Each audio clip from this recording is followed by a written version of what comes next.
জনাব তারেক রহমানের পক্ষ থেকে আপনাদের কাছে এই যে ঈদ সামগ্রী উপহার হিসেবে আমরা এই যে পৌঁছে দেওয়ার যে প্রচেষ্টা, এই চেষ্টাটা নারায়ণগঞ্জে যারা করেছে তাদেরকে আমি ধন্যবাদ জানাই।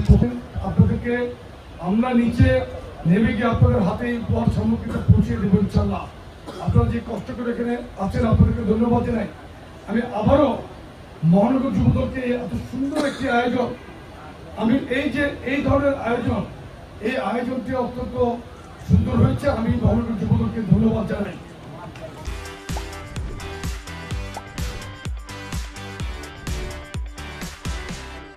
সম্মানিত নেতৃবৃন্দ, কোনো নেতৃত্ব কেউ হুড়োহুড়ি করবেন না, সামনে যাবেন না ভাই, করবো না, আমরা এমনটা করবো না। পিছনে যারা আছি আগে পদোন্নতি যাবে, তারপর সবাই যাবে। আগে পদোন্নতি যাবে, তারপর সবাই যাবে। না ইউনিটের নেতৃবৃন্দদেরকে ধারাবাহিকতায় আজকে নারায়ণগঞ্জ মহানগর যুবদল যে উদ্যোগ গ্রহণ করছে, এই উদ্যোগকে আমরা স্বাগতম জানাই। বাংলাদেশের প্রতিটা গলিতে গলিতে পাড়া মহল্লায় জাতীয়তাবাদী যুবদলের ঝান্ডা নিয়ে এরকম তৃণমূলের মানুষের পাশে যুবদল যাবে বলে আমরা আশাবাদ ব্যক্ত করতেছি। অনুরোধ করছি আপনারা